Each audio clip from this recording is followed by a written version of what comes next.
welcome to Pittsburgh Sports Memories. My name is Steve Word, and joining me is, Tim Hannon.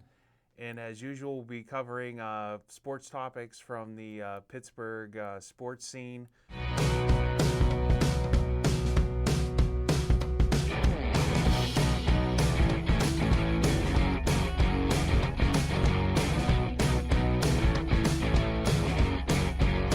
Today we have a pretty exciting one. It's the best team seasons of Pittsburgh sports all time. This is any sport, professionally or college, that has been played. We didn't include high school. Sorry, like that Bethel Park winning, girls softball team. we didn't. You didn't make the cut. Sorry, unfortunately. But if you would like to follow along, if you're following on our podcast, you can go to the website, Tim. PittsburghSportsMemories.weebly.com, and there'll be a printout of this. We're doing it in a bracket format. Yes, it's going to be NCAA bracket. We'll say the seeds and stuff and what round we're on. But if you'd like to follow along visually, you could pull that up on your screen or print it out, however you'd like. The three criteria basically I used for this was if the team had won a championship, how easy the run was. Was it a pretty smooth run? And the third one was the strength of the competition they faced in general. So with those three criteria in mind, without any further introduction, we'll jump right into the bracket. The first bracket, I didn't list them as north, south, east, and west, but okay, whatever. The first part is the number one seed would be your 1978 Steelers, who won Super Bowl 13 against Dallas. I think it was 35-31. It's probably one of the better Super Bowls in general. It's still considered. It was a very back and forth game, but the Steelers beat Roger Staubach, who I think they had the second best record in the NFL that year. So it was pretty good. And they're going against the 16, those plucky 2018 Pittsburgh Riverhounds. This is probably the Riverhounds' best season so far. They won their league, which in American soccer is equivalent to the championship in England if you follow soccer. So it's like AAA baseball, it basically is what it's equivalent to. And they won the USL regular season for the first time ever, but they did lose to eventual champion Louisville in the playoffs, and it was actually a home game. And they had a sellout, which for them is only 6,000 people, but for soccer in Pittsburgh, that was a pretty good turnout. That game, I had the 78 Steelers moving on to the next round, obviously, because, the Riverhounds are just a lesser professional team that aren't on the highest level of their sport yet. Yeah, good call on that. That was a pretty easy 1 versus 16. Yeah, no upset there. Yeah. Moving on to staying in this, part of the bracket, the number 8 seed was the 1927 Pirates, who lost the World Series to some team from New York called the Yankees. And that 1927 team, Yankees had, Ruth, Larry, Gehrig, the whole murderers row. So you can kind of forgive the Pirates for losing that one. That was probably a pretty tough. Like the 27 Yankees are considered one of the best teams ever, but the 27 Pirates did win the pennant and did play the World Series, although they did lose the Yankees. They went up against the number 9 seed, which was the 2016 Pitt football team, which had an 8-4 record, and they beat Penn State and national champion Clemson on the road, and Penn State ended up being a top 4 team too. So that was a very successful team. I had this is kind of, it's an 8-9, so it's not a big upset. But I thought Pitt would have had a little more successful season, even though they didn't win their bowl game that year. I had Pitt football moving on over the 27 Pirates, even though the Pirates did win the pennant. But that was kind of a close call there, I thought. Yeah, to your point about competition, right? That was one of your criteria in that 2016. I don't know what the 1927 National League, how competitive that was, but 2016 Pitt beating 2 of the top teams in the Power 5 conferences was pretty impressive, and beating Clemson on the road was pretty amazing too. So that was a pretty good team. Which is funny because I predicted that before the season. I should have bet money on that. I would have won lots of money. I definitely did not. Because I said that, and it was funny. As soon as I came in the next day, the people were like, "You predicted?" I was like, "Yeah, I've been a Pitt fan for way too long." Staying on this side, number 6 seed, 2013 Pirates win wild card, the infamous Cueto chant game, to the number 12 seed 1984 Steelers, who lost in the AFC Championship game to Dan Marino. That was the infamous Harvey the Toast Clayton game. They couldn't cover Clayton and Duper. Out of that, I had since the Pirates won their wild card, they did lose to the Cardinals the next thing, but I think the Pirates had a little more successful season, so I went with the 2013 the Pirates over the 84 Steelers. Yeah, good call on that one, Steve. We did an episode about that 2013 team and about that Cueto game, and that was kind of a really good memory. And I don't know that a lot of people remember the '84 Steelers. That was a 9-7 team that got hot in the playoffs and upset Denver and made it to the championship game. But Mark Malone was our quarterback. I don't think anyone would ever mistake them for an all-time great team. Yeah, and they lost to in that 84 Dolphins teams lost to the 49ers pretty handily. So it wasn't like the Dolphins. They were the best team in the AFC, but they definitely weren't even probably the second best team in football that year. So correct.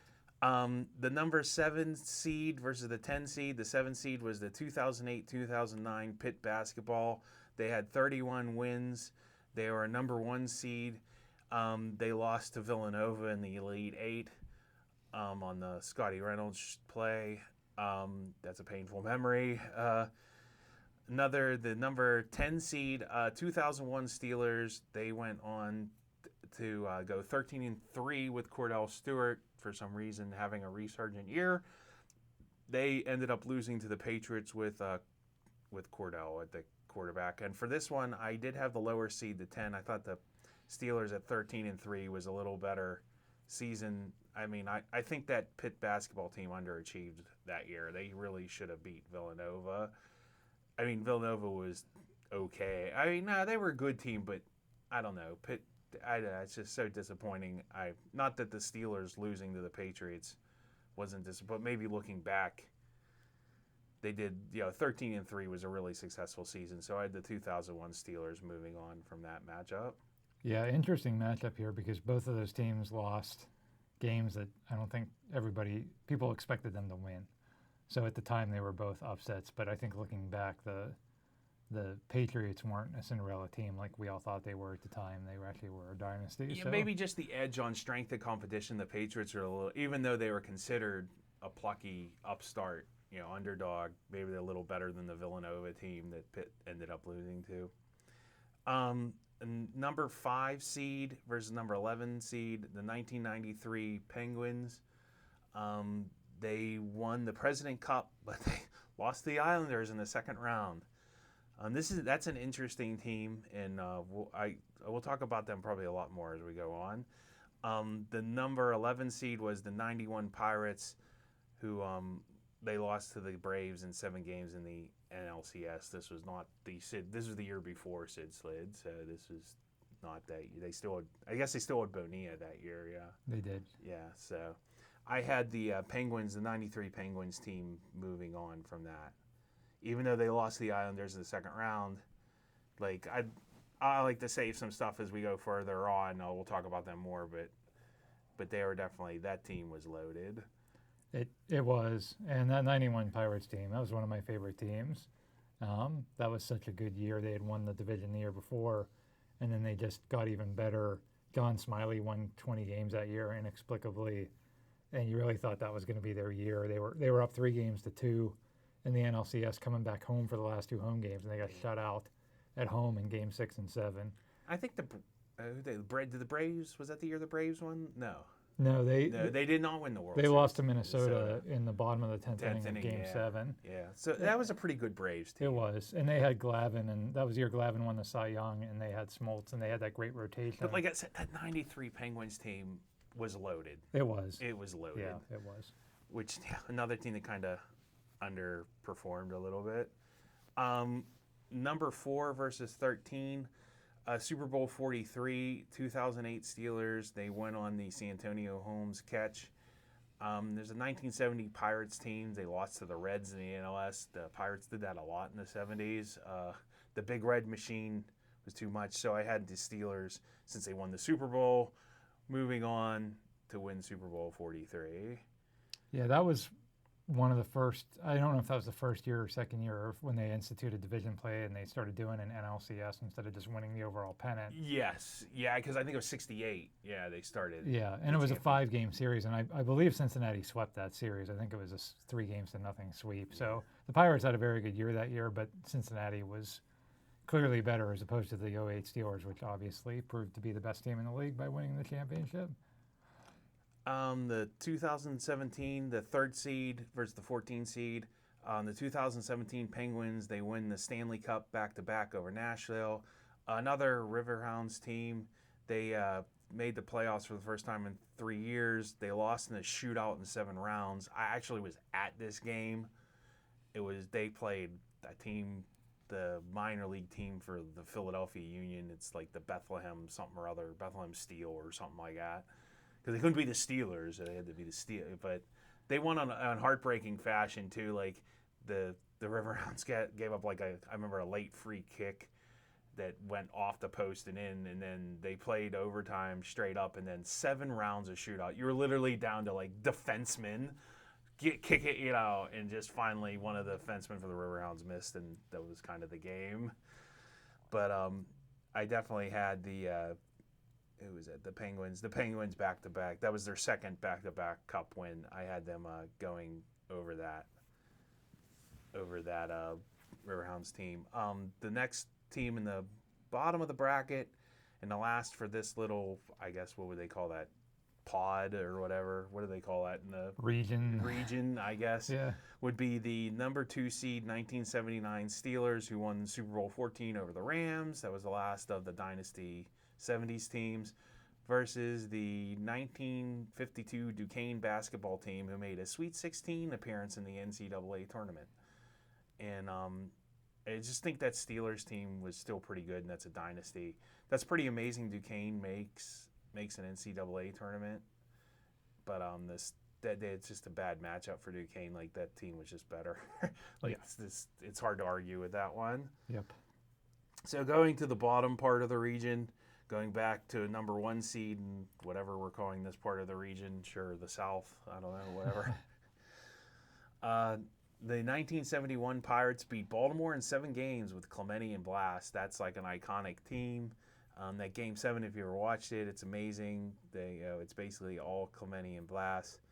The Riverhounds, again, another Riverhounds team.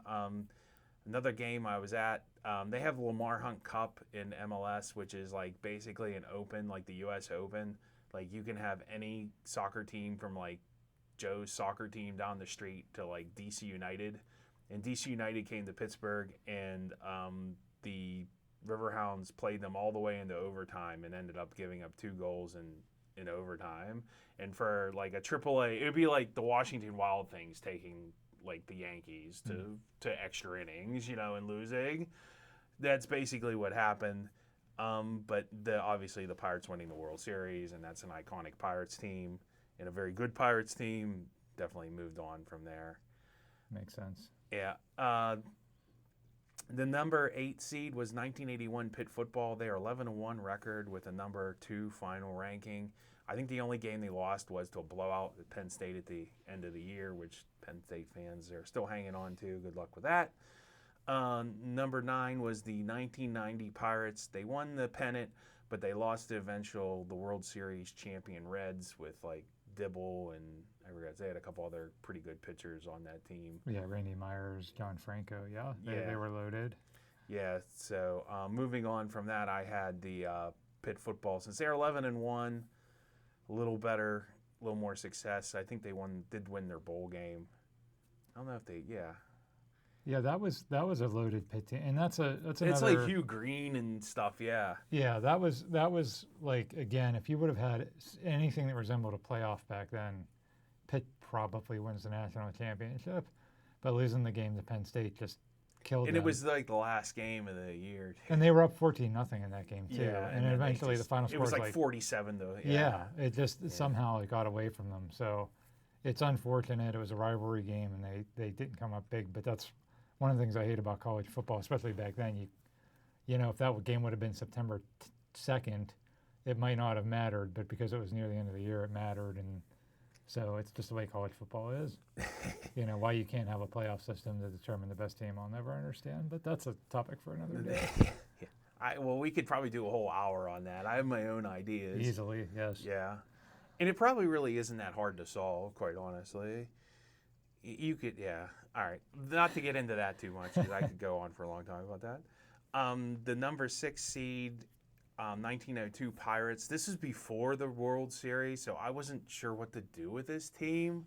Like, they won the pennant, but there was I think the American League was around then, but they didn't play them till 1903, right? Correct. Yeah, so I don't know what to do with this Pirates team. They won a championship, maybe. I mean, they're kind of like some of the Pitt football national champion teams. You're not quite sure.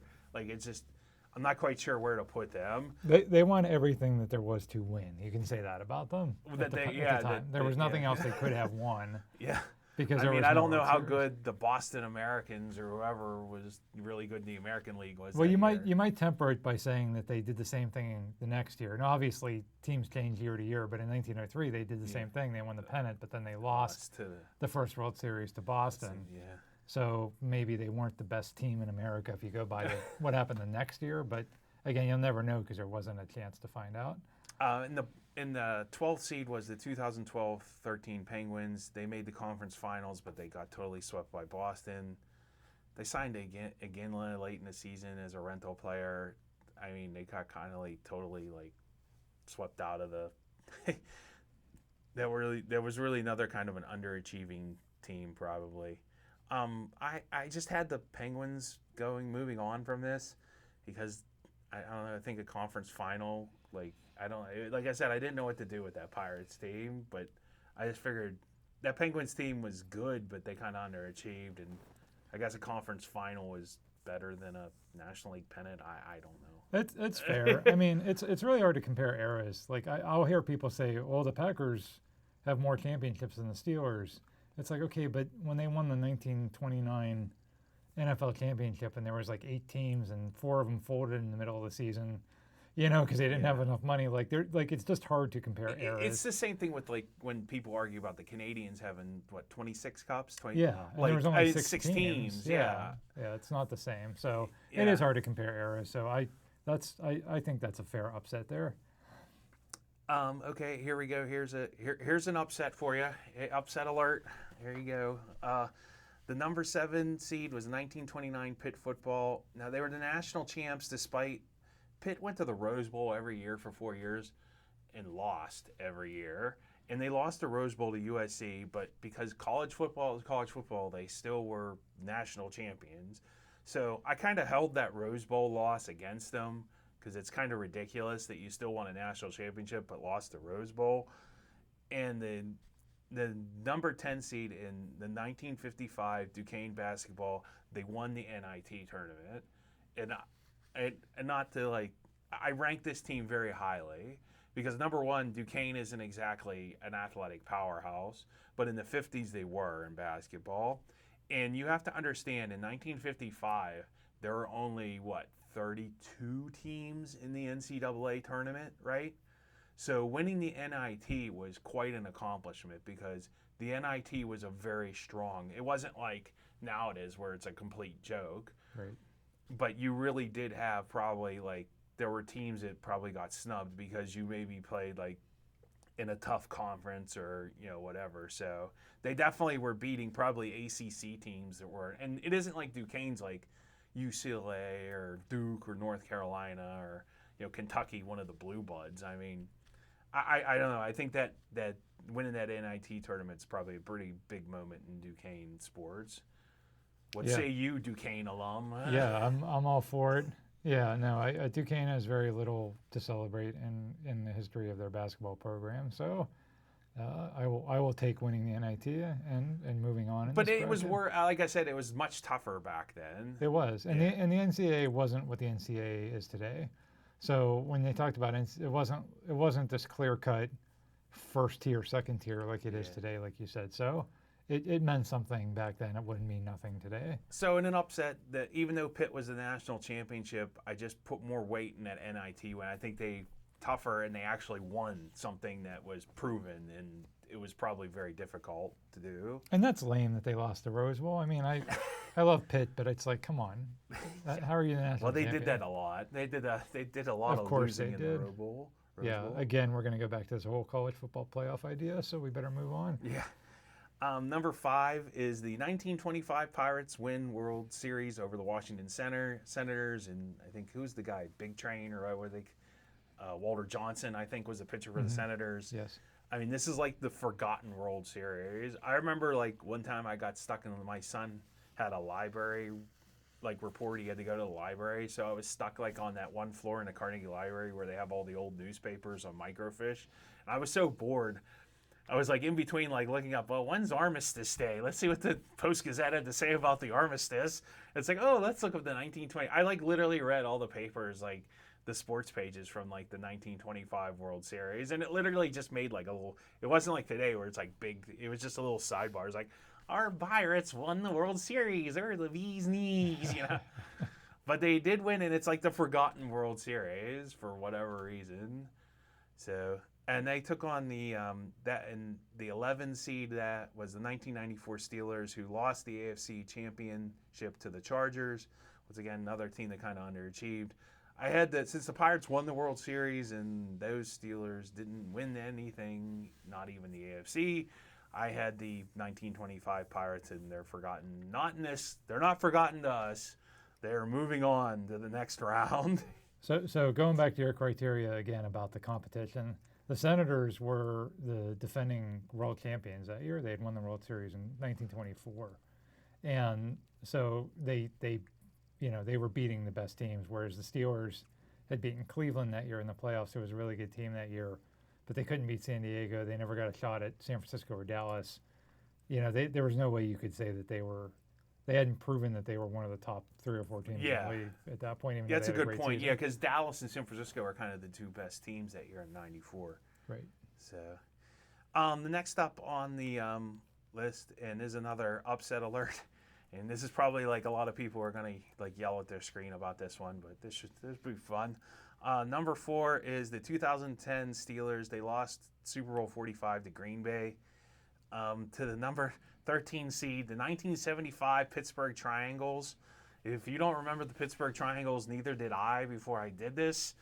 I think I vaguely remembered like being mentioned, but they won a World Team Tennis Championship, and they actually won the championship. Whereas that Steelers team, I thought, really wasn't that good, and they didn't really. I mean, they beat Baltimore right in the championship, but they had to come back. That was that the Antonio Brown that was helmet catch? That was in the divisional round. Yeah, they had the helmet catch game. Yes, correct. Yeah, and then they were really getting blown out for most of the Super Bowl too. Right. To like a good Green Bay team. So I didn't like give them much credit as maybe as I should have So in upset alert fashion, the Pittsburgh Triangles are moving on. And beating the Steelers.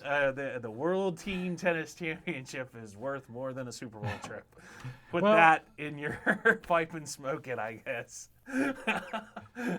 You know what? It would be fun to do an episode on that 2010 team because I agree with you. I think out of all their teams back then, especially out of the teams that went to the Super Bowl, that was by far the least. That was just an underwhelming team. They lost 4 games that year, but every time they played a good quarterback, Brady blew them out. Drew Brees and the Saints blew them out.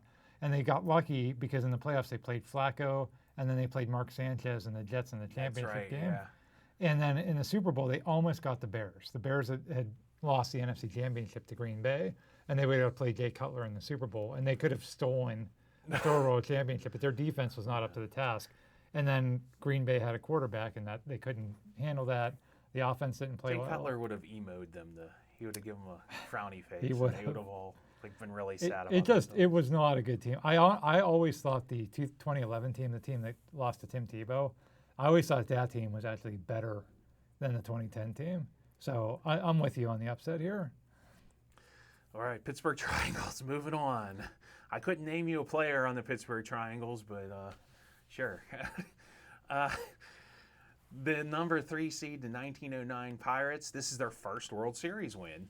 and they had the 14 seed, the 2003 Pitt basketball. They won the Big East regular season. In the tournament, they made the Sweet 16. Pitt basketball's done that a lot.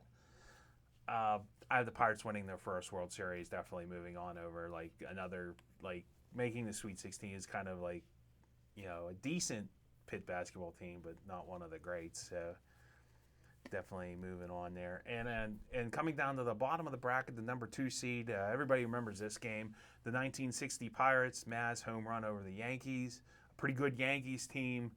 The Pirates, really got kind of fortunate they played a home game for Game 7, but I had them going against the 1988-89 Penguins. They defeated the Rangers in the first round. I remember them losing to the Flyers. I remember that series because the Flyers were like, they scored an empty net goal and they like mocked Robbie Brown's celebration. I think that's also the series where Hextall went after Robbie Brown. It was. Robbie Brown really got under the Flyers' skin, but the Flyers got the last laugh.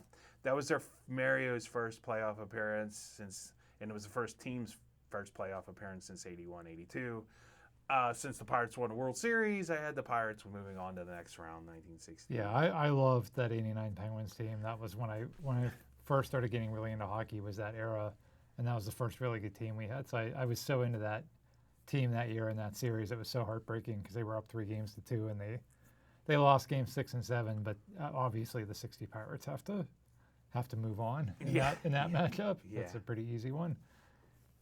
Okay, moving the other side of the bracket, we'll go back up to the top. Come on, if I can move it. All right, going to the top of the bracket. Number 1 seed is the 1979 World Series. The family, they beat Baltimore on a Willie Stargell clutch home run in the 7th inning, I do believe. Played against the 16th seed, which is Robert Morris. In 2010, they made the tournament, which is big time for Robert Morris. They won the conference, but they lost to Villanova on a bunch of crap calls. I mean, literally, Scotty Reynolds had 18 points, 16 of which I think was from the foul line. There was one time, literally, he was dribbling the ball, and the player from Robert Morris just cleanly stole the ball, and the refs are like, tweet! It's like, no, you cannot steal the ball from Scotty Reynolds. He does not turn the ball over in this game. It was bad. It was bad. And that coach ended up being kind of a jerk, but I guess maybe that's why he didn't get any calls. And a pretty easy one, another easy one since it is a 116, the 79 family moves on. In our 8-9 seed, 1931 Pitt football. The national champs, they went 8-1. Their only loss was the Notre Dame versus another 70s Pirates team, 1975 Pirates. They won 92 games, but they lost to the Reds again in the NLCS. Once again, Pitt won the national championship, even though they did lose to Notre Dame. I had Pitt moving on since they won the national championship, and the Pirates, once again, just couldn't. They probably really, they couldn't get past the Reds in the 70s. That really is the kind of the story of the Pirates in the 70s there. Yeah, they were sort of the second best team in the National League for most of that decade. That's kind of the theme. Yeah. In the number 6 seed versus the 12 seed was the 1901 Pirates winning the National League, another pre-World Series title. Versus the Pitt football 10-3 record, late loss to Cincinnati that spoiled the season. I was at that game, not the 1901 game, obviously. I had Pitt football moving on. I thought they did win their bowl game. They got really kind of shafted. They ended up playing in the Meineke Car Care Bowl. So Dion Lewis had a really great game in that. And once again, I don't know what to do with these Pirates teams that won National League pennants that didn't. Not a lot of love for the early 20th century. I don't know. Pirates. I mean, I don't know what the poor Honus Wagner is gonna come back from this grave and beat me up or something. Although he wouldn't because he's such a nice guy. But yeah, the 2009 Pitt team that was probably their best team in the post Dan Marino era. Yeah, it probably was. And well, they ran Dion Lewis 40, 50 times. I never thought much of Dion. I don't know why I never thought Dion Lewis was that good, but I guess he's better than I always kind of underestimated him. I always thought they had a really big offensive line, and he was decent enough running back to kind of hide behind him. Like, because he was so short, he would like kind of hide and just kind of pop out and get like 6 yards easy. A lot of people would remember that team if they had a 31-10 lead on Cincinnati. I was at that game too, and had they hung on to win that game instead of blowing a 21-point lead, they would have to play Tim Tebow. They would have played in the Sugar Bowl, and they might not have won that game. They probably wouldn't have won that game. But a lot of people would have remembered them a lot more had they played in the Sugar Bowl against Tim Tebow than had they played in the Car Care Bowl. So it was a pretty good team. I think Dion Lewis did get a free set of snow tires for that. Helped him when he was with New England. The number 7 seed was 1934 Pitt football. They are co-national national champs with Minnesota with an 8-1 record versus the 95 Steelers who lost Super Bowl 30 to the Cowboys. I just thought the 95 Steelers just like a co-national champions losing one game. I don't know. I mean, these are kind of an even matchup, but I don't remember the 1934 Pitt football team, and I remember the 95 team. So I put them through. So. Yeah, that was a memorable team. We did an episode about them, and you and I were just sharing YouTube clips the other day of some of those games. It was a memorable team, and no offense to 1934 Pitt, but just the weird college football thing. Like, how do you go like co-national? I don't know. Well, and again, different era. That's in the middle of the Depression. I wonder how many people were even going to college, much less playing college football. So you have to account for some of that too. We got the number 5 seed, the 1972 Steelers. They won on an immaculate reception, but they lost to the Dolphins on a fake punt in the championship game versus the number 11 seed 1996 Penguins, who lost to Florida in the conference finals. That was when the trap was coming in, and they have John Van Beesbrook as their the goalie. Yep. I had the Steelers moving on in that one.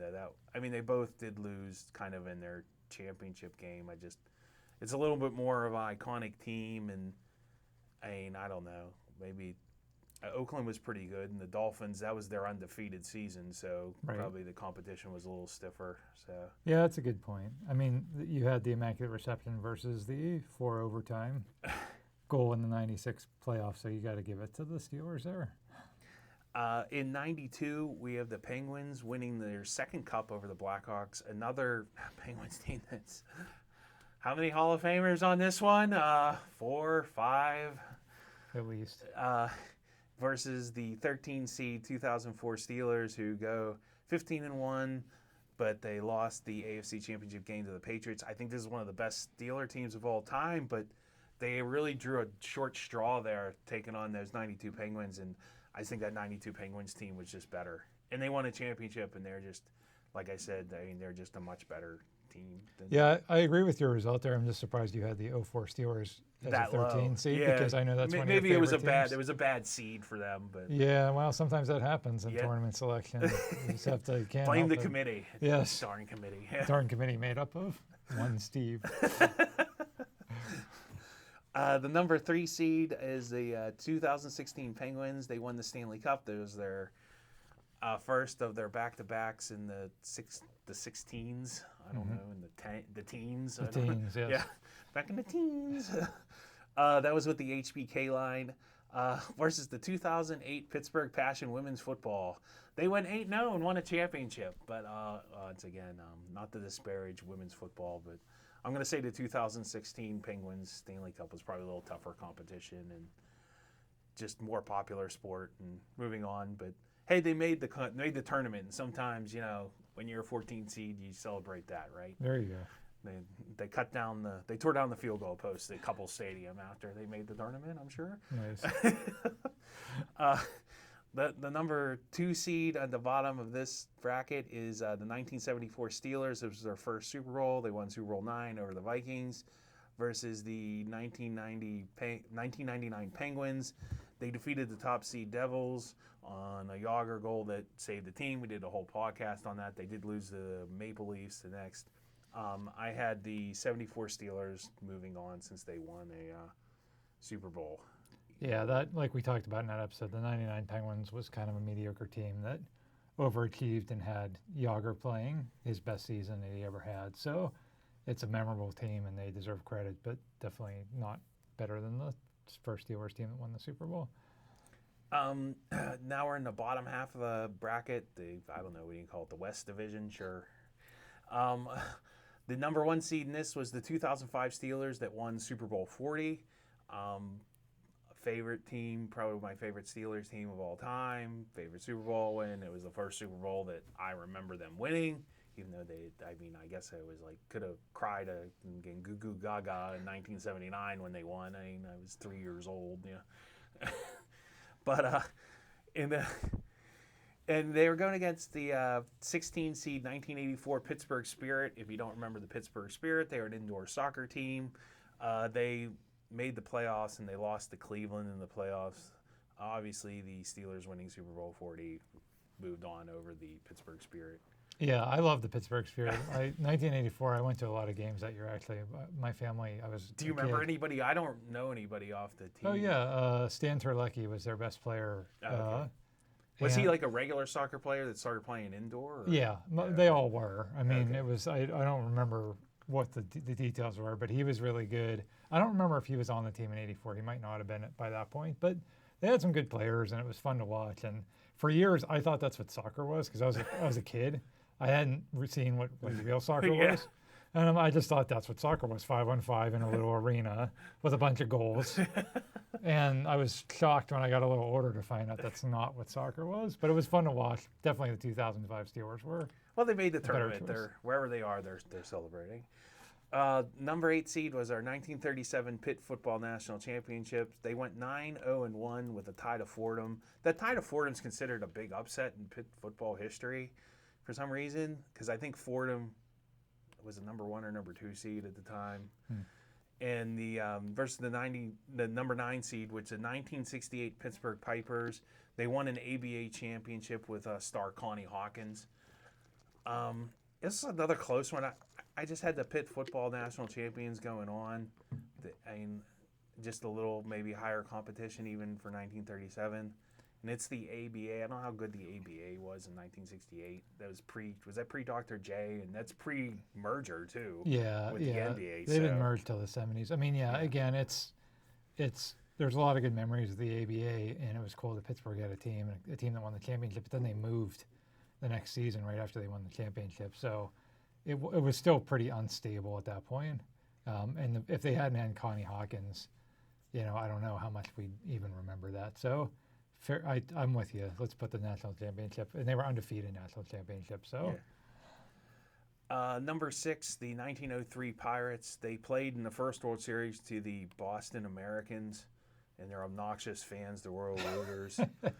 Against the 12 seed, those 1982 Pitt Panthers, who beat Georgia on a Sugar Bowl on a 4th down play to John Brown, the tight end? Yes, John Brown. And kind of an upset. Like I had Pitt moving on from this, beating a team that did make a championship game at least. In the World Series was 9 games back then. Right. Fun fact. But they didn't play all. I think they won like in the 6th or 7th game anyway. But I had the 82 Pitt team with Marino beating 1903 Pirates. I think Honus Wagner was on that team too, probably. He was, and Boston had Cy Young. It was a tough matchup, and it was pioneering. I mean, I think it was more important that they played a World Series and that the fact that they lost it, because it started its annual trend that continued almost every year after that. So that was a big deal historically. I don't know how good of a team they were. Again, it's hard to rank 1903 competition. So the 1982 Pitt team, like you said, has that memorable Sugar Bowl. And I guess you should bring up too, there was like segregation back then, so you didn't maybe face the best competition. That's a very good point. Yeah. And number 7 seed was the 2001 Penguins. They lost the conference final to the Devils versus the number 10 1936 Pitt football. They finally won the Rose Bowl over Washington 21-0. Yay, it's our only Rose Bowl win. So since Pitt won the Rose Bowl, and I think the Rose Bowl is still like, maybe my dad really got me indoctrinated on this. Like, the Rose Bowl is his favorite bowl, you think, and I kind of like have started to agree with him. I think the Rose Bowl is like, is Keith, granddaddy of them all, So you win that, that's definitely the biggest bowl game you can win in my mind. Even though there's national championship now, kind of. Yeah. So I have 1936 Pitt moving on over the 2001 Penguins. Yeah, that 2001 Pens team, I fully intend to do an episode about them at some point. That was the year Mario came back, and it was a great year. A lot of good stories that year, but hard to argue with a team that won the Rose Bowl, even if it was in 1936.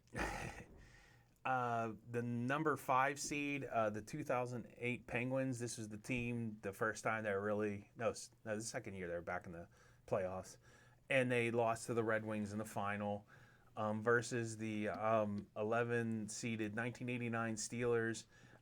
They, after a bad start, this is the team we covered them in one of our podcasts In our 80 Steelers yeah, episode. because they gotten blown out by Cleveland and I think Cincinnati, but Noel was able to put it together, and he got them into the playoffs, and they upset the Houston Oilers, and then they almost upset the Broncos, but that's in Denver. It's tough to beat Denver in Denver.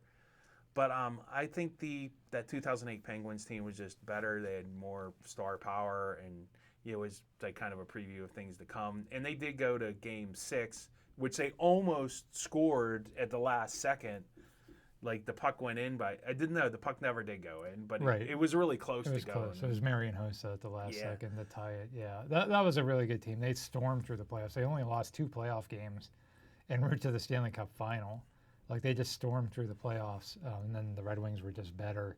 And yeah, that '89 Steelers team is still one of my favorites. But they weren't a very good team. They were dead last in the league in total offense that year. Bubby Brister was their quarterback. So it was a fun year. It was a great year, memorable. They got Jerry Glanville fired. That was awesome. But wasn't really that good of a team. The number 4 seed was the 91 Penguins. This is kind of a soft spot team. Like they won the first cup in team history. Pretty good team. They kind of got lucky. They only had to play even though Minnesota got hot. Minnesota wasn't that great of a team. I guess they did have Belfour as their goalie. No. Yeah, John Casey. Yeah, John Casey. Yeah, Belfour with Chicago the next year. Yeah, but against the 13-seeded 2010 Pitt basketball wins the Big East and number 1 seed in the NCAA tournament. I think that's the year they lost to Butler in the second round. Was it? Yeah, I think that was when Butler had their back-to-back. Yeah. Championship game appearances. Yeah, that's kind of a disappointment. That was the one they fouled the guy like on the other side of the court. I think. Yeah. And so I had the Pens' first cup win. Yeah, that's on easy. From that. Yeah. 1976, the last time Pitt won a national champs, they are the number 3 seed in the next bracket versus the 1992 Steelers. This was kind of the Steelers' big comeback year after some down years. They went 11-5, but they lost to Buffalo in the first round of the playoffs in a blowout. Really, well, Rod Woodson got hurt, and there's this guy Sammy Walker, and even interviews with Jim Kelly and them later, it was third and Sammy. So.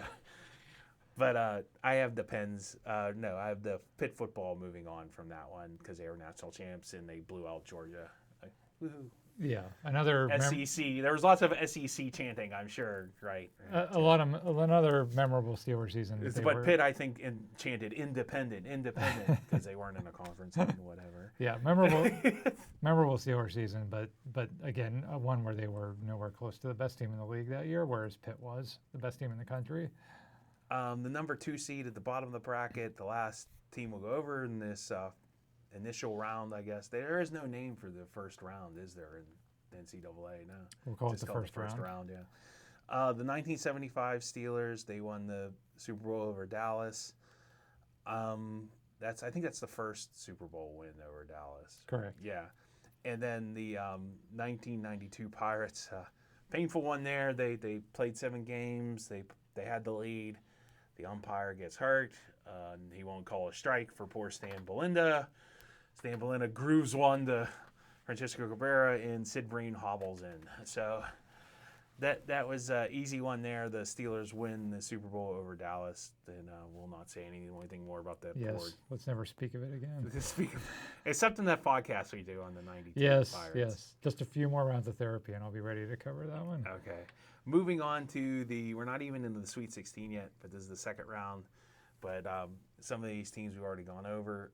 In the second round matchup, top of the bracket, back in the other side again, the 1978 Steelers Super Bowl 13 win versus 2016 Pitt football 8-4. Like I said, I think this is probably the Steelers' best Super Bowl win, and I rate this team very highly because, like I said, Dallas is a very good team. Pitt football had a good season, but they didn't win their bowl game, didn't win the national championship. Kind of had like your stereotypical Pitt season, upset a couple high-ranked teams.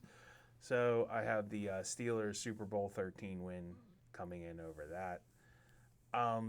The 2013 Pirates Cueto chant game versus the Steeler Cordell 13-3 team.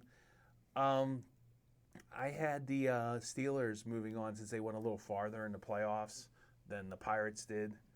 I mean, because they only made the divisional.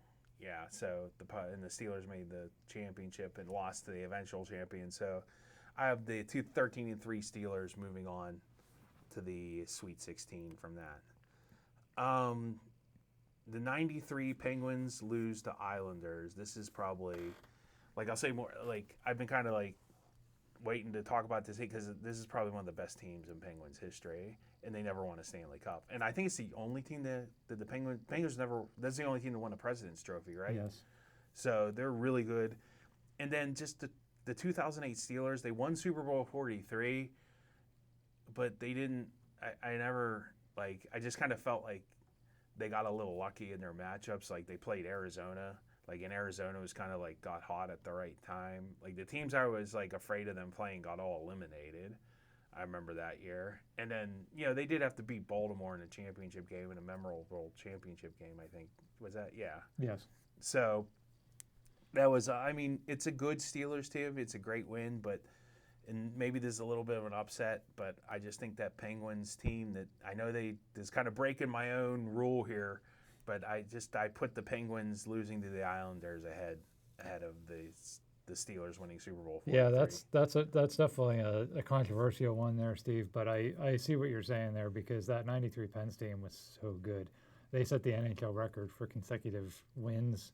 At the end, they have won 17 games in a row, I think, at the end of the season. Yeah. So that's how they went into the playoffs with the longest winning streak in league history. That was the year Mario came back from cancer. They were just unstoppable. They were going to win their third cup. They were going to play Wayne Gretzky in the Stanley Cup Finals. Well, they would have had to beat the Canadians too, who had right. some guy named Patrick Wall who was playing out of his mind. They would have, yeah. but they could have. It would have been Mario versus Gretzky in the finals. It just everything was set up. It was such a disappointing loss because that team was probably better than the other two that won the cup. It probably was, up and down the roster. But sometimes the best team doesn't always win, and that was a good example. Well, they never can beat the Islanders. Every team has their Achilles heel, and for the Penguins, for some reason, that's the New York Islanders. Yes. And that, like I said, that Super Bowl 43 team, they were decent. I think they did have a top-ranked defense, but they got absolutely shredded in the Super Bowl. Larry Fitzgerald in the fourth quarter. You could argue there were a lot of upsets that year in the playoffs. Like you said, Arizona was a 9-7 team. And then even the Steelers, even playing the Ravens was tough. But, again, there were a lot of upsets. They didn't have to play the Colts and Peyton Manning. That was the year Brady got hurt. Yeah. So they didn't have to go through the Patriots. So you could make an argument that the competition maybe wasn't the best that year for the Steelers. All right, moving on to the next matchup, which would be the 2017 Penguins. That was their second of their back-to-back cups in the teens. 1979 Steelers, they won Super Bowl 14. That was against the Rams. I guess that was the second. These are the battle of the two back-to-back teams, aren't they? Yeah. And I just think the Steelers really struggled beating the Rams. They really did. They were down in that game. In the fourth quarter. Yeah, and and the Rams weren't really that good. The Rams were another. Yeah. I feel like I've said 9-7 like 4 times this episode, but the Rams were a 9-7 team that year. Yeah. They beat Tampa Bay in an NFC Championship game, so that was another year of a lot of upsets. And the Steelers that was the year they kind of got lucky against Houston with Renfro being called out of the end zone when he really wasn't. They were good. So- They were good. That was probably the worst of their 4 Super Bowl teams. And Houston probably should at least have been in that game late in the game, right. rather than down 2 touchdowns. And the 2017 Penguins, I've always said that's probably the least, I don't know how to say it, the least talented of the 5 Stanley Cup teams, but it was always my favorite. Like, I just felt like that team never quit. They were going to win that cup no matter what, even if it took double overtime of Game 7 in the conference finals. It was just a great team. So yeah, I'm with you on this one. I'd give the 2017 Penguins over the 79 Steelers. So now we got the 71 Pirates, who won the World Series against all those Baltimore 20-game winners, against the 1955 Duquesne. Nope, hold on, I skipped ahead there. Okay, yeah, we're still in the second round, right? Yep. Yeah. Okay. 1971 Pirates, who won the World Series, versus the 81 Pitt Football, who's 11-1. I went with the 71 Pirates. They won the World Series. Pitt Football underachieved a little, losing that game last year. They did get a number 2 ranking. And moving on to the next matchup, that would be the 2012 Penguins, who were swept in the conference final by Boston, versus the 1955 Duquesne wins the NIT. There's another upset. I really ranked this Duquesne team highly because I really think, like I said before, I think the NIT was really, you meant something outside of, like, it was probably really was you were the de facto second champion of the NCAA back then. Yeah, So- I think that's fair. And that 2012-13 Penguins team that got swept in the conference final, they put up 2 goals in that Yeah. series. Yeah. They had beaten the Islanders and the Senators, like 2 teams that weren't great, to get there. That was a strike-shortened season. It wasn't. It was a good team because they made it far, but I never thought it was a great team. So I'm with you there with Duquesne. And then the next matchup is the 1925, the Pirates' Forgotten World Series versus the plucky Pittsburgh Triangles. This is a pretty easy one. The Pirates winning the World Series is definitely worth more than whatever the championship the Pittsburgh Triangles won. I did look it up, Steve. Vitas Gerulaitis was their best player on the Pittsburgh Triangles. So he later went on to win some big titles like the Australian Open. So you asked the Australian Open, is that a major? Yeah, it's a Grand Slam. Yeah, so he was a good tennis player. But you asked who played for the Triangles, so I wanted to give you a name there before we eliminated them out of this bracket. Nice. But the 25 Pirates definitely, and I think did they have Pie Trainer or like one of those yeah, the other. Yeah, the Wayner brothers. The Wayners. I think they had the Wayner. Yeah, I think that was that era, yes. And the next bracket, the 1909 Pirates, their first World Series win, versus the 1960 Pirates. It's the Battle of Pirates World Series win. No offense to the 1909 Pirates, the first time is always the memorable, but 1960 is just iconic and more memorable than the 1909. I mean, I don't think it's either, too, just because I think if you go to 2060, fast forward, how many years that is in the future, and people still be talking about the 1960 World Series. You're right. And they both beat really good teams. 09, they had to beat Detroit with Ty Cobb. In 1960, they had to beat the almighty Yankees. So that's right. Yeah, it was the battle of like the good guy Honus Wagner versus like everybody hated you. The Field of Dreams. We all hated him when we played. Yeah, yeah, that's true. So I told him to stick it. So yeah, but it was like I think both of those series were against teams that were powerhouses, and the Pirates won both times. But definitely, you're right. 60 Pirates just because they're so iconic. And the Yankees were good, but both those teams were really good. I mean, the Tigers and the Yankees definitely had Hall of Famers, and Maris and it was Mantle. Yeah, Maris, Yogi Berra. Yeah. So, and it's always fun to hear New York fans whine.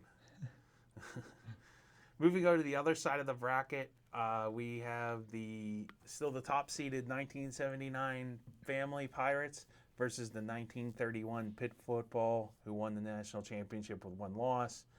I'm going with the Pirate Family over that. The national champion ones is voted. It's just voted on, and they did have 1 loss. And the Pirates did come back from 3 games to 1. Baltimore was still pretty good in '79. I'm sure Baltimore doesn't ever want to see us in a World Series again. But I had the. They won't have to worry about that, I don't think, anytime soon. Well, I don't think either team has to worry. You never know. But yeah, the Pirates are moving on to the Sweet 16. I had the 2009 Pitt football, the next matchup versus the 95 Steelers, who lost Super Bowl 30. That was the 10-3 Pitt football team that lost to Cincinnati. I have the 95 Steelers losing to the Cowboys in Super Bowl 30, moving on out of this matchup. Just achieved a lot more than that Pitt football team did, and probably, even though, I mean, how good were the Colts, but still, how good Yeah. was the University of Cincinnati and Tony Pike? I mean, really, he went on to have a arena football career. Yeah, tough call here. Do you want to give it to the Pitt football team that blew the Big East championship game on a botched extra point, or do you want to give it to the Steelers team that blew the Super Bowl because Neil threw it to a guy covering grass? So we'll go with the covering grass. Yeah, good call. It was a memorable season, like we said. Okay, moving on. The next matchup, 72 Steelers that lost in the championship game. That's the Immaculate Reception team. And the 92 Penguins who won the Stanley Cup with all those Hall of Famers. I think this is another pretty easy one, even though the Penguins are the lower seed here. The Penguins winning the Cup, and with that team's really, outside of the 93 team, this is probably their second best team. But this team achieved a Cup, and the 93 team never did. This was also the year that Mario Adam Graves broke his wrist, Yeah. and they had to overcome that. And in then the second Badger round. Bob had passed away. That's right. Yeah. Yeah. So that's a really memorable team. Next up is the 2016. They played. Well, we'll do that next round. We'll talk about who the Penguins played in their team, because they played a pretty good Blackhawks team. They did. The 2016 Penguins with the HBK line versus the 1974 Steelers. They won Super Bowl IX. I put the Penguins Cup win with the HBK over the Steelers Super Bowl win. And it got kind of tough, but I just think that Penguins team had a smoother run, and it was just kind of all defense and Franco up the left, Franco to the right, and let's throw him a bone and run up the middle. Ooh, I mean, it was 2-0 at halftime. Right. I do believe. Right. So I'm putting definitely the Penguins HBK Cup over the Steelers' first Super Bowl win. Yeah, I'm with you on that. Again, of the 4 Super Bowl wins, if you had to rank them, I think you've got to put the 2 against the Cowboys above the other 2, just because of the competition and because just they were better seasons. They were better all-around teams.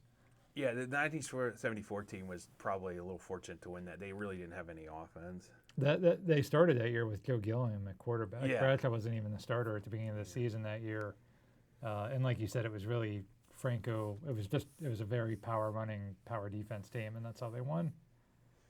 We're in the bottom half of the bracket, so still the 2005 Steelers win Super Bowl 40.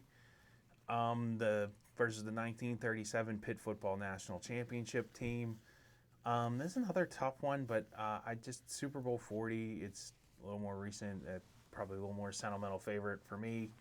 I put them over the Pitt Football National Championship of 1937. Although, that's still a pretty memorable accomplishment. They didn't lose any games, though they did tie one. But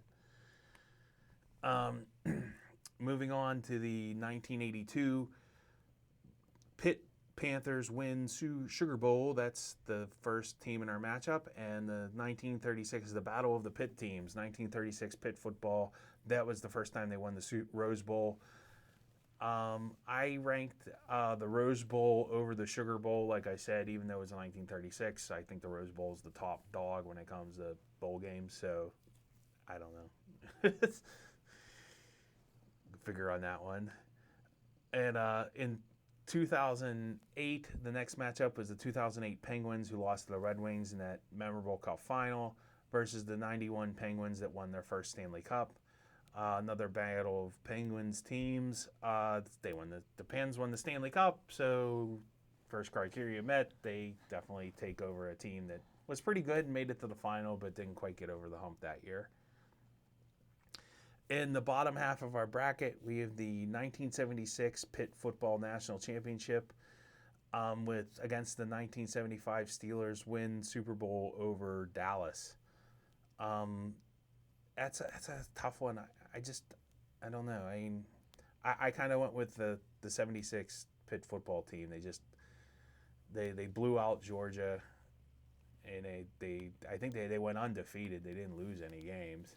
Right. So, and I mean that Steelers team was pretty good. Like you said, that's a pretty good Steelers team, but just maybe Pitt football just had a little better. I mean, that was a pretty close one. That was a little better. Yeah, season. that was a 2-3 matchup, and 2-3 matchups are usually, you know, two of the three best teams. So that's a tough one, and I don't think there's a right answer to that. So you're right. 76 Pitt was 12-0. You can't take that away from them. Both teams won championships. So 1976 Pitt moves on. Yep.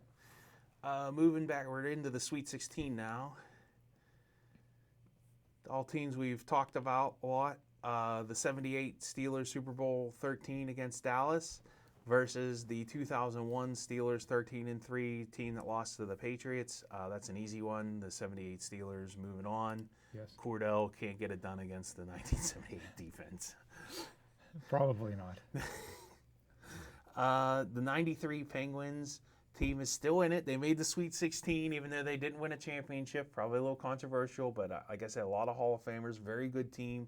Only team to win a President's Cup. But they went against their other Penguins team that won the back-to-back, the second of the back-to-back team games over Nashville. I put the once again the Stanley Cup champion winning team over that 93 team. They were very talented, very good, very successful regular season.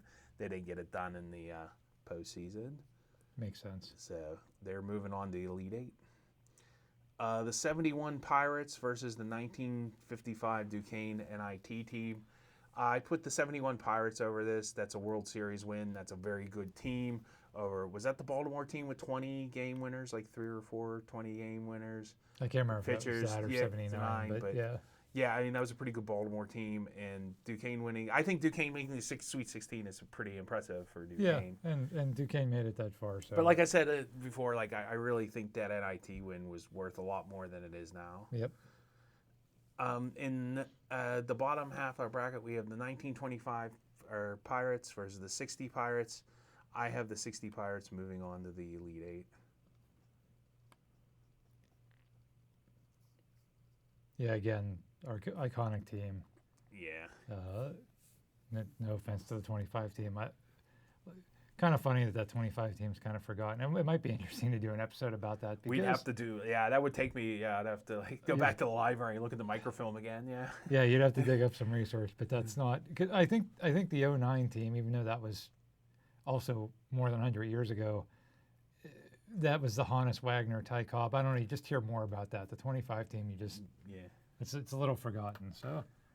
Out of all the championships in Pittsburgh sports, like at least the major ones, like, more people probably know the Pittsburgh Passion won a championship than the 25 Pirates. Yeah, that's a good point. It's kind of forgotten.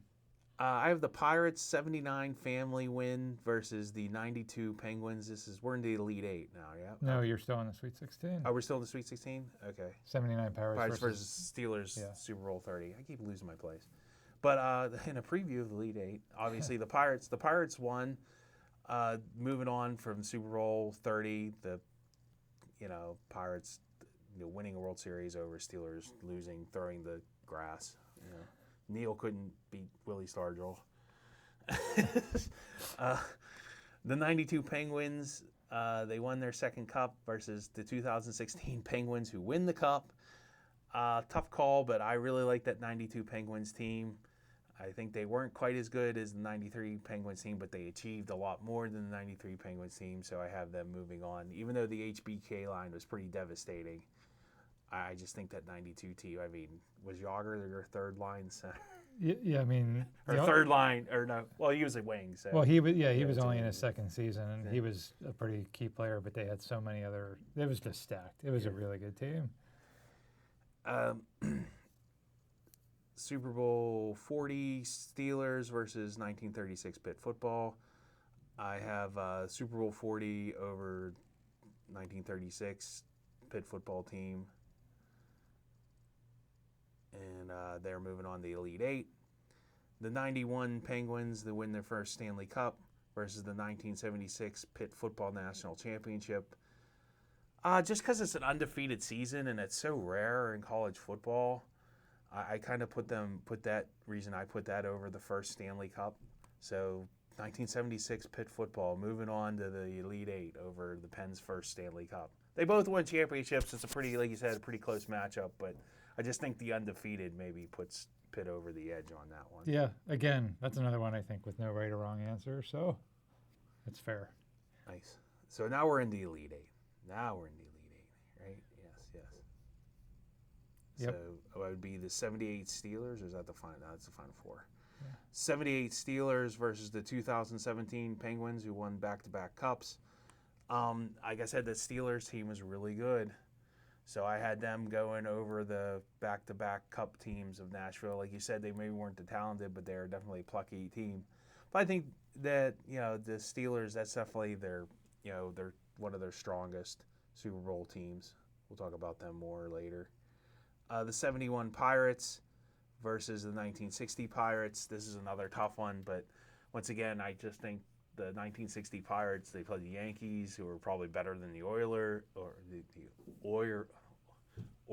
the Baltimore Orioles. So I had the 60 Pirates moving on to the next round.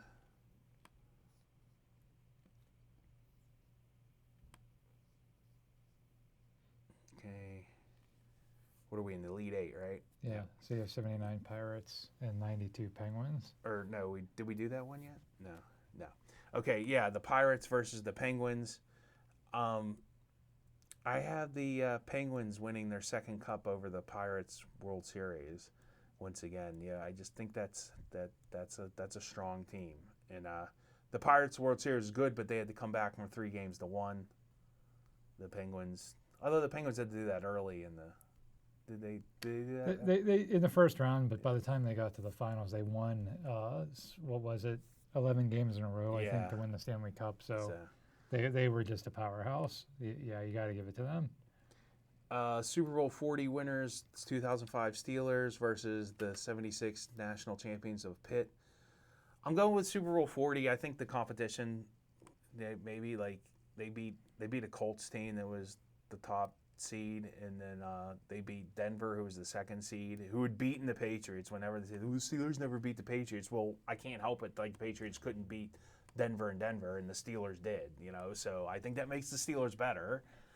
And the Patriots got blown out in that game in Denver, so whatever. And that was the Jake Plummer is come on, right. Blown up by Jake Plummer. Okay, defensive genius. So the defensive genius couldn't figure out how to stop Jake Plummer, so the 2005 Steelers move on over the Pitt Football National Championship. But it's still, that's another probably closer than it probably should have been. So Steve, who are your final four? Let's list them out. Okay, the final four is the Penguins win the second cup, the 2005 Steelers winning their Super Bowl 40, the 1960 Pirates winning the World Series, and the 1978 Steelers winning Super Bowl 30. So all four of these are championship teams, and arguably they're all iconic, right. And they're all like. It was tough. But I think that 1978 Steelers team was the best team outside, like best regular season and postseason team the Steelers have ever had. Yes. So I put them over the 1960 Pirates because, quite honestly, it is iconic, and they beat a very good Yankees team. But look at the scores from that World Series. It's insanity. Like, when they lost like 10-3. Like, the games weren't even close. And then, like, I don't know who the Pirates were, the Yankees exactly, but they must have only had like one or two good ones, because like the Pirates, like whenever they had those other games, they would be slugfest, and they won them. To their credit, they won them. And, it just goes to show, just because you lose every game by a big margin doesn't mean you lose the World Series. Right. But I had the 1978 Steelers moving on to the championship game over the 1960 Pirates. Yeah, I think that makes sense. And that theme of, who was really more dominant, I think you kind of use that on the other side of the bracket too. Yeah. And then we have the 92 Penguins win the second cup versus the 2005 Steelers win Super Bowl 40. Both teams played tough competition. Like, I'd like to talk about the Chicago Blackhawks for a minute. Yeah, there are two goalies were Eddie Belfour and some guy named Dominic Hasek. I just watched a replay of Game 4. Like, that Game 4 in the Blackhawks series really should have been like 10-0. Like, Hasek stoned Mario 3 times on a breakaway. So, I mean, the Blackhawks were really good that year. And it just shows how good the Penguins were. They could play it any way you wanted. And the Blackhawks tried to shut it down. They tried to, skate with them. And they just, no matter what they did, they put out like a really good goalie. Hasek, Quine hadn't come into his own by then, but he still had a pretty good performance in that game. So I really ranked that 92 Penguins team highly. I think that's the best of the Penguins Cup teams. And the 2005 Steelers they were good. I mean, would you say they're the third best Steelers Super Bowl winning team? I mean, I don't know. Behind that other team that beat Dallas, I don't know. Yeah, it's hard to say. I mean, they were, so when you talk about competition, the 05 Steelers had to beat the top 3 seeds in the AFC playoffs, and they beat the Seahawks, the number 1 seed from the NFC. So they have that. They didn't play a great Super Bowl, but they did win. No, they didn't. And in terms of, again, if you're looking at dominance, that team was 7-4, had to win its final 4 games just to make the playoffs. It was a great run, and it's a memorable team, but the 92 Penguins, again, after that second round against the Rangers, they just steamrolled everybody. And so, yeah, I think I'd give it to the 92 Penguins here also. So they led to our championship game of the 78 Steelers versus the 92 Penguins. And it's another, so this is for like what I think who had the best season all time. And they had 2 championship winning teams, 2 teams that played tough competition. 2 teams that are iconic. I mean, lots of players on these teams in the Hall of Fame. I gave it to the 78 Steelers. I think they're they're the best. Just by maybe a nose over the Penguins Cup, that Penguins Cup team, and maybe just too because football's a little more popular sport. I don't know, but maybe that played into it a little too. But that Penguins Cup team was no slouch. The 92, they were really good. Yeah, I think that's a good pick. I mean, that's generally remembered as not only the greatest Steeler team ever, but one of the greatest NFL teams ever. And the 92 Penguins, probably one of the best hockey teams ever. But I think the 78 Steelers, in terms of if you're thinking outside of just Pittsburgh teams, more people would recognize that as an all-time great team than the 92 Pens. So I think for that reason too, it's a good pick to pick the 78 Steelers as the winner of your overall bracket. Well, there you have it. Feel free to leave comments. But we have a Twitter page, Pittsburgh Sports Memories. You can tell me how I was wrong. How the Pittsburgh Triangles really got jobbed in that matchup. I'm sure you're gonna have a lot of angry Pittsburgh Triangles fans. For sure. I had a lot of fun making this. It's like great sports debate. I'm surprised you agreed with me as much as you did. I thought you would disagree with me more, especially when I fits Pittsburgh Triangles. Were there any teams that you left off altogether that you thought could have been on here? Not that I can think of. I mean, not off the top of my head. The only team I could even think of that I might have put on here was the 76 Steelers. So that was, I did kind of leave them off, and they made the championship game against Oakland. Yeah, and that was the year that they had like 5 shutouts. They didn't have a very good offense, and Bradshaw was hurt, but they had like 5 shutouts that year, which is unheard of.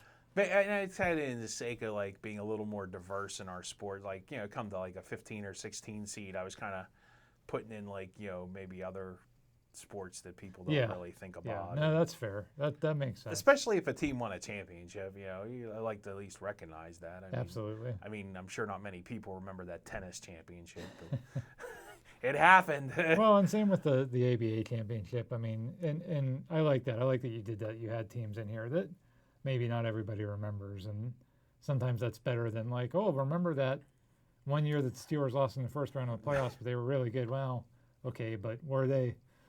So that was good getting a little diverse with this. Well, thanks for tuning in. Like I said, feel feel free to share comments on our webpage, which is again PittsburghSportsMemories.weebly.com. yeah, and we're on Twitter and Facebook also. So feel free to vent your frustrations with my picks there, and thanks for listening in. Thanks, everybody.